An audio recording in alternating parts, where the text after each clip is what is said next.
Darnold looks, fires inside, ball is caught, touchdown, Seahawks! Second with an RBI double, and the Mariners have the lead. 2 sports, 2 teams, 1 podcast. Welcome to the 12th Inning Podcast. How's it going, everyone? Welcome to episode 13 of the 12th Inning Podcast. My name is Rich, joined as always by my buddy Mitch.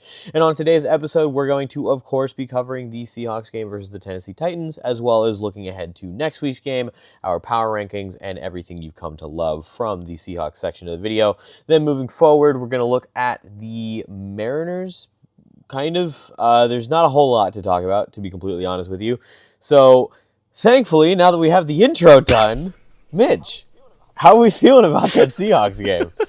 Not horrible, but not good. There were definitely improvements that need to be made, considering the Titans are 1-9 now. They were 1-8 going into that game, and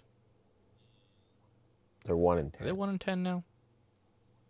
They're 1-10 now. I'm looking at it. They're 1-10 now, but they were 1-9 going into that game, and we still almost lost to a 1-9 team. Like, I'm not saying that they were gonna come back. I was never worried that they were gonna come back and beat us, but the fact that we beat them by 6 points, that literally means it feels like if they had 3 more minutes on the clock than what they did when they scored that last touchdown that they scored. If they would have had 3 more minutes, it literally feels like they possibly come back and beat us by 1 point. The 1-9 Titans, this game, almost, if they had literally 3 more minutes to work with, could have been the 2-9 Titans, and the Seahawks would have been 7-4. I'll do you one better. The 1-9 or 1-10 Titans were a little bit better clock management away from beating the Seattle Seahawks on Sunday. What teams manage the clock well? Playoff teams, Super Bowl contending teams, which the Seahawks are supposedly in talks with. And I still do think that is the case. Please do not get me wrong.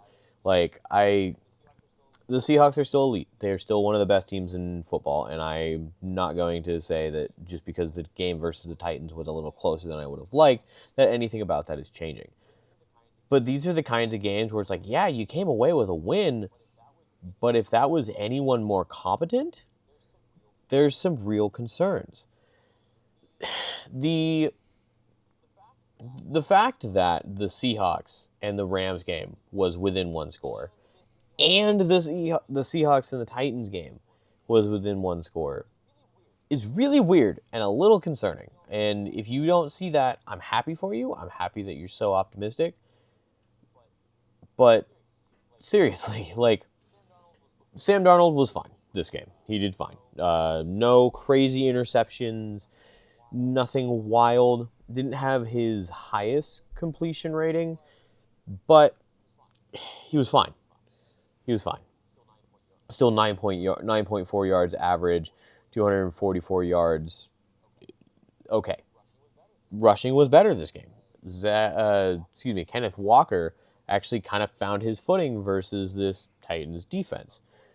Of course, Jackson Smith-Njigba still doing JSN things. The defense is where I had some concerns. The actual defensive line was fine. They were better. They totaled, I think, 4 sacks, something like that this game. They got pressure on Cam Ward. That was the thing that, honestly, to be completely honest with you, what this game showed me more than the Seahawks not being good is that Cam Ward is going to be an elite, really fun quarterback to watch develop in the National Football League. Because he has absolutely no one around him, and dude was still making plays versus one of the top defenses in the league. So, yes, our secondary got completely, really carved up by Cam Ward. I'm still thinking of that play where Cam Ward was literally running to the out of bounds and slung it across his body to hit someone just wide open on an island in the midfield. A lot of plays like that where some big chunk yardages were given up. Now, I will say their third down and fourth down percentage, conversion percentage on defense was fine. they weren't allowing too many 3rd and 4th downs from what I remember. I don't remember the exact numbers, but I do remember that being mentioned as them doing okay. And that's good.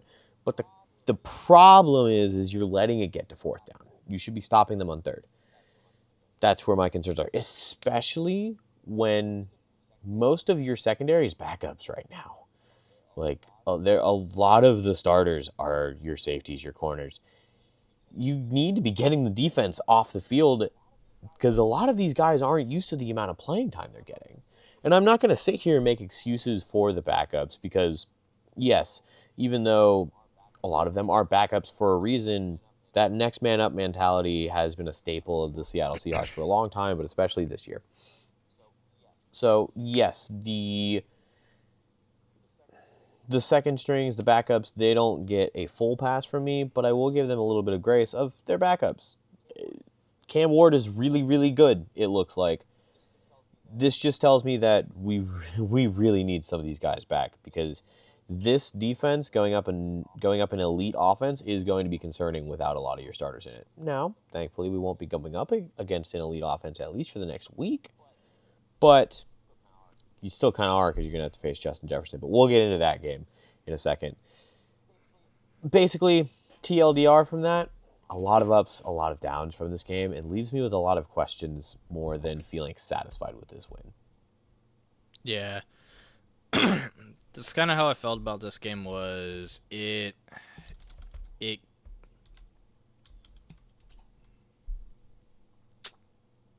to figure out how I want to put it is it looked really, really good.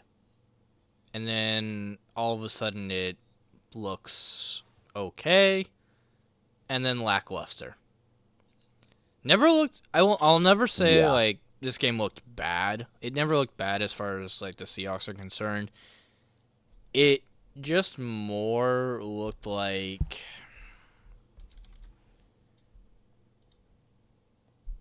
the Titans have won one game, and they got lucky. They got lucky in that game. It was against the Cardinals. With the Seahawks, it's the problem I had the week before. They get into these super blowout games where they're just destroying, and they go, we don't really need to try anymore. And then the other team almost comes back and wins. Like, no points scored in the 4th quarter. It's literally you're an NFL team.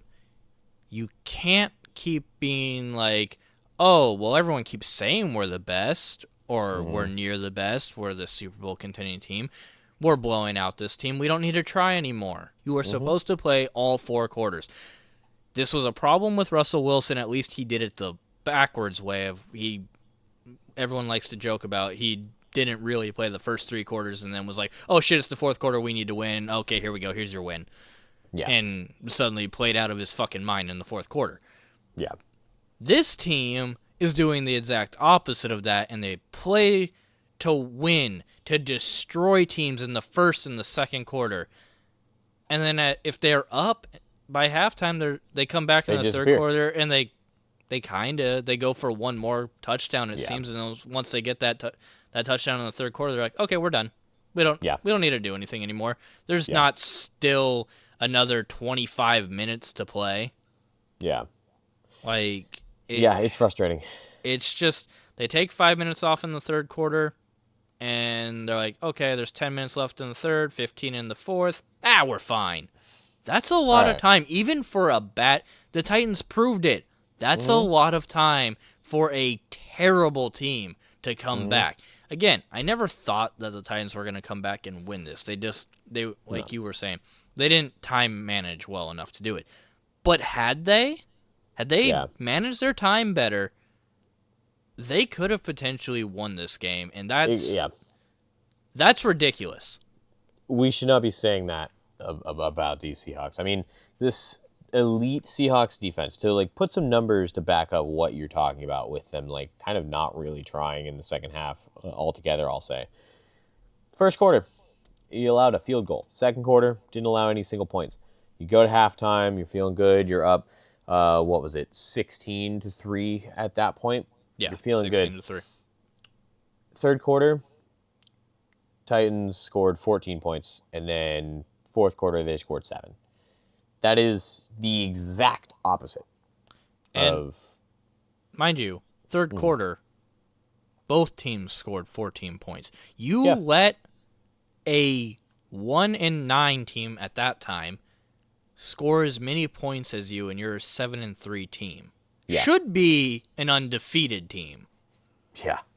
But you're a 7-3 team at this point, going against a 1-9 team, and you let them score the same amount of points. You let them score 2 touchdowns. Yeah. The same as you. And how? How are you doing that? And I've heard from people, I've seen it online. People are saying, well, the refs kind of gave them 2 touchdowns.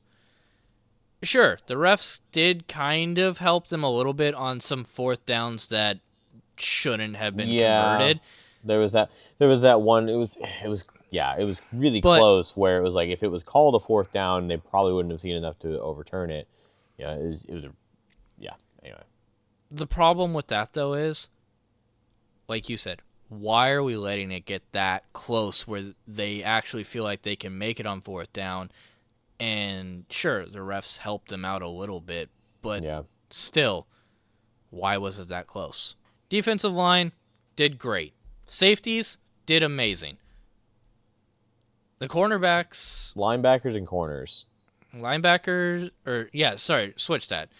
The linebackers and the defensive line did really good. It was the safeties and the cornerbacks that need to get on their shit. Imawari, he did really good today. He got a lot of pressures.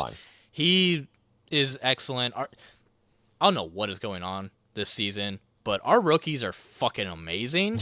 And our veterans are... kind of shit in the bed a little bit. They're 50-50, honestly. But not all of them. Not all of them. I'm just saying, veterans as a whole, we have 50-50 on that. Some veterans are doing really good like they should. Others are shitting the bed, and it's like, okay, fucking put the damn rookies in instead, because clearly our rookies are amazing. John Schneider strikes again with an amazing draft. Quick, just want to look at the tackling for this game. You shouted out Imawari earlier. Just want to give him his flowers. He had 8 total tackles, 6 of them solo. That's tied for the most solo tackles in this game with Drake Thomas. So, like you were saying, Imawari did a great job. Looking at the sacks, Patrick O'Connell actually checked in with the sack today. Byron Murphy, Leonard Williams, of course, Big Cat's always in there. And Derek Hall getting a sack today as well. So a really, really, really solid showing from the team as a whole. No interceptions. Cam Ward was keeping the ball. I wouldn't say he was being careful with it with some of those throws he was making. He was just being a demon. Again, I can't wait to see that dude grow in the NFL. But, yeah, I mean... some good, some bad with this game, definitely. It certainly makes it kind of difficult to pick our stars, but you think we should hop in and try? Yeah. All right, and for our stars of the week, 3, 2, 1, Jackson Smith-Njigba. Hell yeah. What? Jesus. You say his full name. Yeah, I had the full name, of course. Whatever. Yeah. Let's just JSN. We'll just call him GOAT. How about that? Yeah, JSN absolutely gets the 3 stars this week.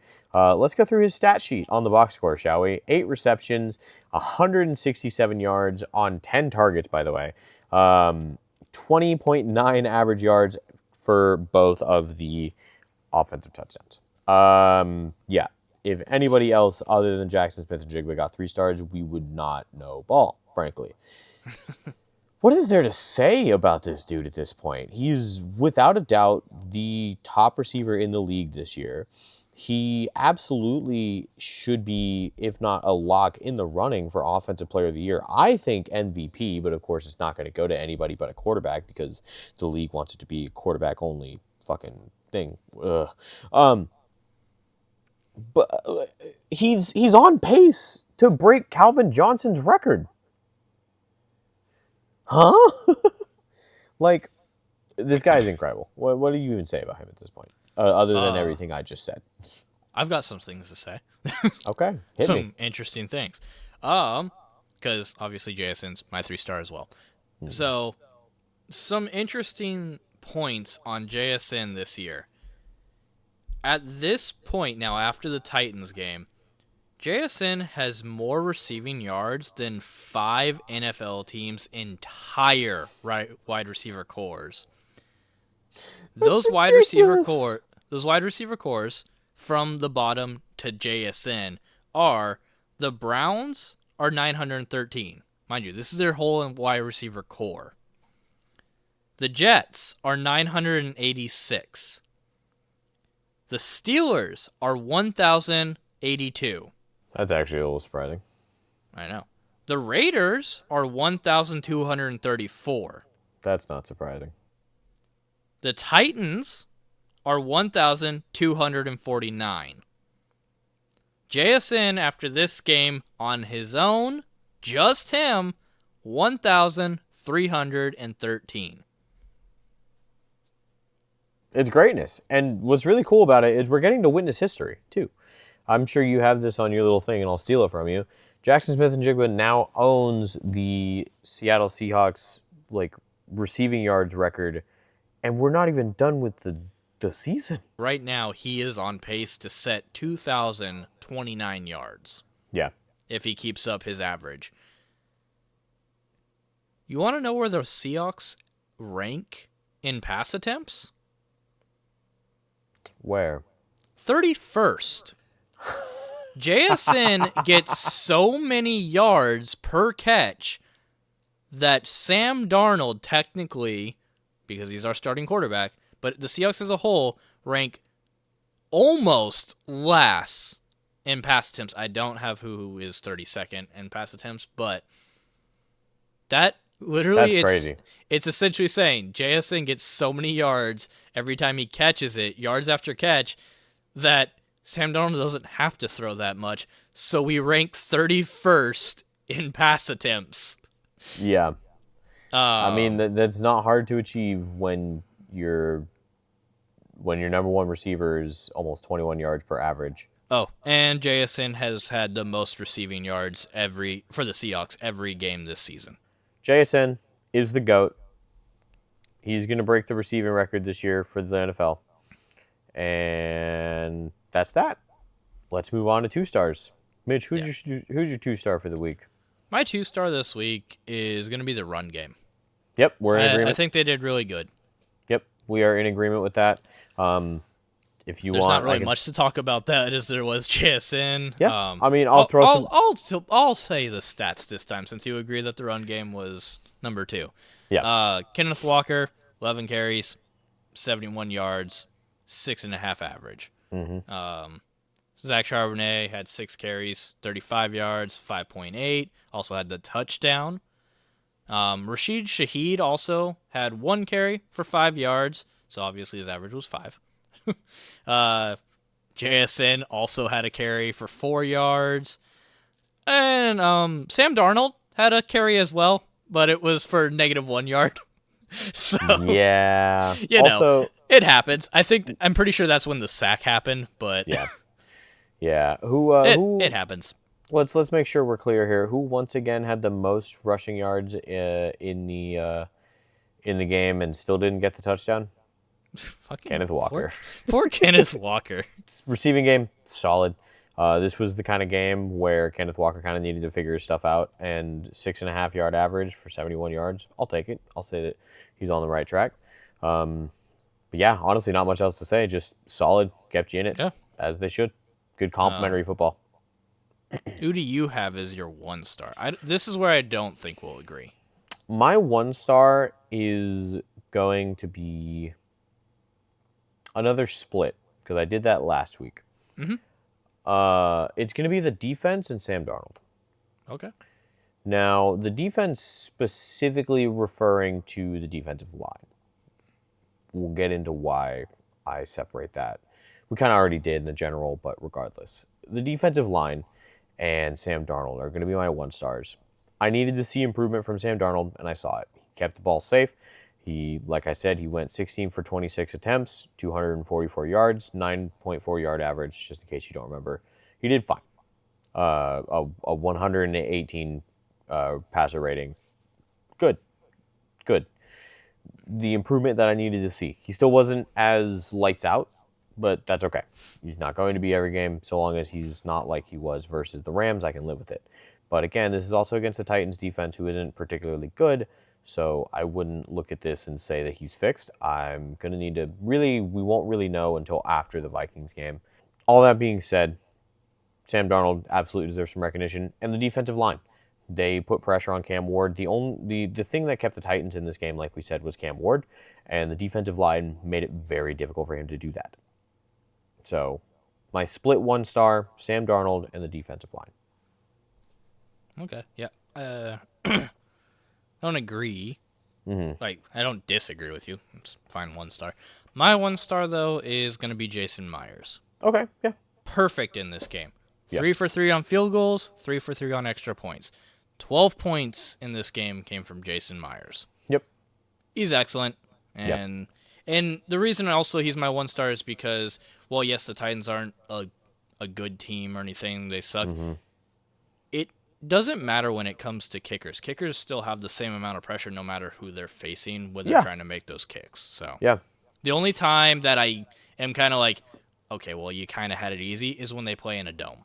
Yeah. There's no wind or anything to deal with. Yeah, those cakewalk. You should be come good. Come on. You should be able to make those. You're not having to adjust or anything. But the Titans don't play in a dome. He did have to adjust for wind and everything in this game. He has to adjust for them trying to block it. And there was an almost block. I will give it to the Titans. They did almost block one of the field goals. But again, Jason Myers stayed calm, kicked right through it, didn't care. Yep. And so that's also why he doesn't panic, and I love it. Yeah. No, that's a solid 1-star.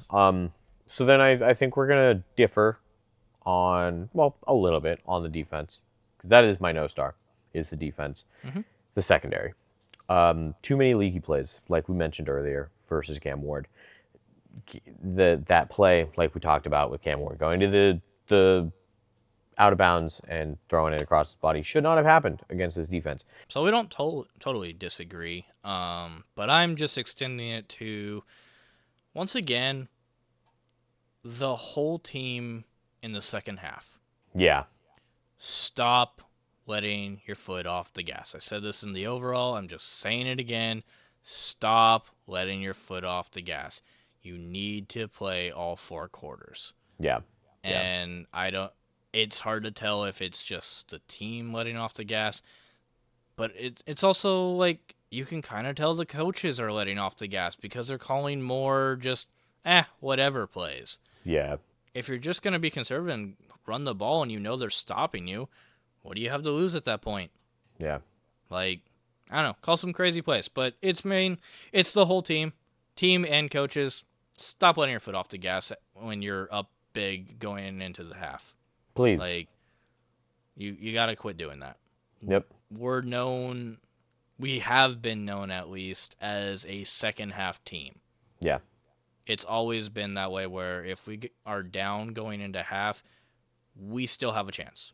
Because we come back and play angry in the second half. Yeah. We need to do that even when we're winning going into halftime. And it just feels like they're not doing that. Both, like I said, both the team and the coaches. It just feels like they're coming out and go, we're up big. Who cares? Yeah, it's been a problem all year, and you can't be playing like that come playoffs. Looking ahead at the Minnesota Vikings game coming up this Sunday at 1:05, gonna have some different stats to throw at you. Seahawks are favored via ESPN Analytics at 69.5% to win this game, which makes sense. They should be the heavy favorites. When you're just looking at the comparison between these two teams, there's not a whole lot that the Vikings can really do. Looking at the Vikings versus the Seahawks are third in points per game, whereas the Vikings sit at 25th in the league. Passing yards per game, the Seahawks sit at 9th. The Vikings sit at 27th. Rushing yards per game, the Seahawks sit at 17th. The Vikings sit at 25th. Total defensive sacks, Seahawks are at 4th. Minnesota does have the 12th most sacks in the league, so keep an eye on them for sure. But total defensive interceptions, the Seahawks are 15th with 9. And the Vikings are 31st in the league in interceptions with 3. So if Sam Darnold throws an interception, I might crash out, frankly. Like we were saying last week, don't go in cocky. Don't go in expecting to win. Go in to play hard. Go in to win. But this game should not be difficult. Now, the Titans game shouldn't have been difficult either, and the Minnesota Vikings are a objectively better team, but J.J. McCarthy's out. Carson Wentz has been out for a while, so they're going to their third string now. Defense should have a field day. Offense shouldn't struggle too much. That's really all there is to it. This should not be a difficult game for the Seattle Seahawks. Yeah. I mean, not much more to say about it. Just, like I said, play angry throughout the entire game. Yeah. Play angry, and I really want that secondary to show how powerful they can be. Because this defense has a lot of stopping power when they want it. But speaking of power, let's do some power rankings. Yeah. All right, Richard. Yahoo Sports Power Rankings by Frank Schwab. Who are the top 5 teams? In order from first to fifth, Rams, Eagles,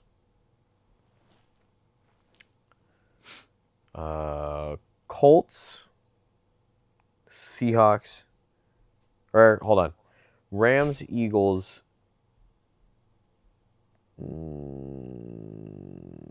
Patriots, Seahawks, Colts. Okay, so you got Rams first, Eagles second, Patriots third, Seahawks fourth. Would you have a fifth? Colts. Okay. So, almost. Damn, I'll take it. Rams are first, so you got that one exactly correct. Well, you had a bird at second. Wrong bird. Seahawks are second. I was going to say the Cardinals? Hell yeah. Hell yeah. That would be hilarious. Awesome. Okay, Cardinals moved up a ton. No. It is the Seahawks at second. The Broncos are third. I mean, by record, yes, but I still don't trust them. Patriots are fourth. And the Eagles are fifth. Damn, he dropped the Eagles down and I called it out. Last week I said, oh, so he has the Eagles at number 1 on the grounds of trust me, bro. Yeah, and he dropped them to fifth from first. Told you.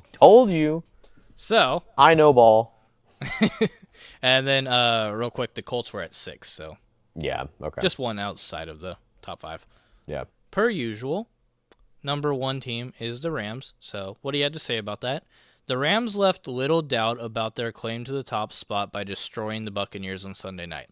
Yeah. There are still big challenges left for the Rams, but it's also very hard to find a weakness on a team that now has the best record in the NFC. Yeah. And you know who they're going against next week, Mitch? I don't. The Carolina fucking Panthers. Oh, they're going to win that game. Yeah. So we need to beat the Vikings. Yes. The bottom 3 teams, Richard, 32, 31, and 30. Raiders, Titans, Saints. No. Raiders, Titans, Jets. Don't tell me I switched off the right answer. Almost. You kind of did. Fuck. You should have left the Saints at 30, but it's still the Titans at number 32. The Raiders are 31, and the Saints are 30. It has not changed from last episode or the episode before that. Okay, but let me explain real quick, because I think a lot of people would agree with my reasoning for putting the Raiders below the Titans. If the Seahawks faced the Raiders, Geno Smith would not look nearly as competent as Cam Ward did. But, Mitch, go ahead and read me what he had to say about the Titans, especially since they went against the Seahawks. This will be a little interesting. There are signs of progress. The Titans didn't lose by fewer than 8 points in their first 8 games. They've lost by 7 or fewer points in 3 straight games to the Chargers, Texans, and Seahawks. Yeah. You can make an argument they're better than the Raiders right now. Vikings are going to be 24th. I was going to say, yeah, you only have to guess where the Vikings are. 24th? Oh, damn. So close. Oh, no. 23rd. Oh, it's heartbreaking. That Damn, makes me sad. This is the close. I think this is the closest you've been Yeah. on the power rankings. The top, not in the top 5. The top 5 you were a lot closer once before, but yeah, episodes as a whole, yeah, this does feel like it's the closest I've gotten. this is the closest you've gotten, especially to our next opponent guess. Yeah. I don't think I've been one away off from anything, except for like top 5s. Yeah. But Minnesota Vikings. It is hard to bury a player after 6 games, but J.J. McCarthy's miserable 57.9 passer rating is as bad as you'll see. He's in concussion protocol, so undrafted rookie Max Brosmer is likely to get a start, and it'll get really awkward for the Vikings if Brosmer plays well. Yeah, the Vikings are in a rough spot, man. And then finally, what he had to say about our Seattle Seahawks at number 2. The Seahawks probably could have crushed the Titans, but they seemed to let up after taking a 23-3 lead. Hard to hold that against them too much. The big story is JSN, who is now on pace for 2,029 receiving yards. He could steal NFL Offensive Player of the Year from Jonathan Taylor. Those are words I like to hear. I'm okay with this. And once again, we know ball because we were literally talking about how they lit up after their 23-3 lead. Like, they score that touchdown in the third quarter, go up 23-3, and suddenly go, we're good.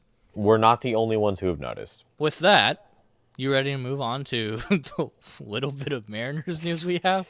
Yeah, I wouldn't be surprised if there's only like 5 minutes or something like that left in today's video, because there really isn't a whole lot to talk about the Mariners. They signed Josh Naylor last week.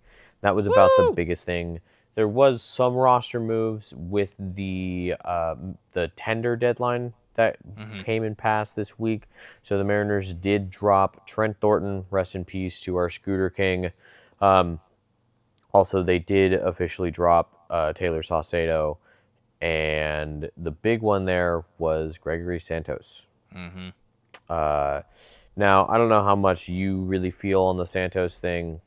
It's kind of interesting. It's kind of unfortunate. You know, they traded for Santos a couple years ago, and he was an interesting experiment. He had a pretty high ceiling, and it looked like one of those things where he was already a pretty established reliever, frankly. And it really felt like what could the Mariners not do with him? Pitching in Seattle is the best place for a pitcher. And he just injuries took him out. So I hope he goes somewhere where he can succeed. I hope those injuries stop plaguing him, because he absolutely has the stuff to be dangerous. I just hope it's not against the Mariners.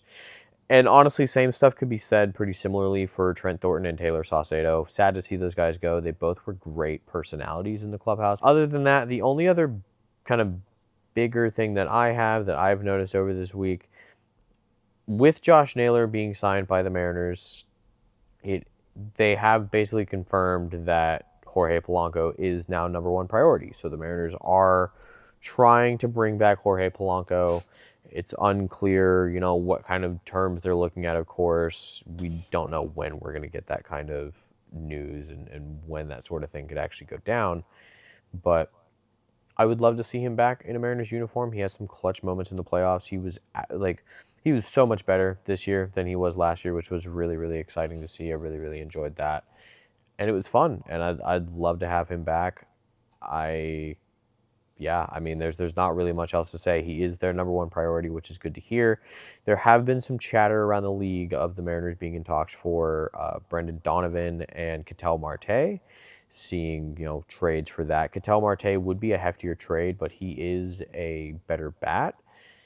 Be kind of like signing a little bit of a better Jorge Polanco. Brendan Donovan, I think, gives you a little bit more of defensive capability with a decent bat. So some trade ideas being thrown out there. Some that I'm not a super huge fan of. A lot of people have been talking about trading Luis Castillo, which I think I would be okay with. You would dump some salary. You've already got Logan Evans and Emerson Hancock both ready and waiting in the wings. Not to mention, plenty of other pitching prospects that are ready to go, such as, well, Cade Anderson I wouldn't say is ready to go, neither would I say Ryan Sloan, but give these guys some time in some higher level minor league games, and they might be able to be ready to go by this year if you're getting crazy with it. Let me put it this way. I'm hoping that I can tell you that the Mariners signed a pretty hefty free agent by the next episode. Yeah. The two free agents that I keep paying attention to because I hope they come to the Mariners, but obviously I don't expect both of them to be on the Mariners. But I do hope both of them make it into the MLB, whether it be on the Mariners or some other team. But I keep paying attention to them. Specifically, is Murakami and Okamoto. Yeah. They both officially got posted. Yeah, they're still technically in the Japan League right now, but I hope the Mariners pick up one of them. Yeah. But I also want them both to just make it to the majors. Like I said, I've been watching those two. It does seem the Mariners are somewhat interested in Okamoto still. Yeah. A little bit of Murakami, but it seems they've kind of shifted more towards Okamoto. If they pick up either one of them, it would more than likely be Okamoto, just because he has a little bit more range on what he can do in the infield versus Murakami can only play third or first. Yeah. Whereas Okamoto can pretty much play any infield, plus he can play left field if absolutely needed. Yeah. That is going to do it for me. What about you, Mitch? Anything else? Nope. That's all I got. All right. Well, thank you once again for listening or watching the 13th episode of the 12th Inning Podcast. My name, once again, is Rich. As always, Mitch. And like we always say here at the 12th Inning Podcast, Trident's up. Go Mariners. And go Hawks.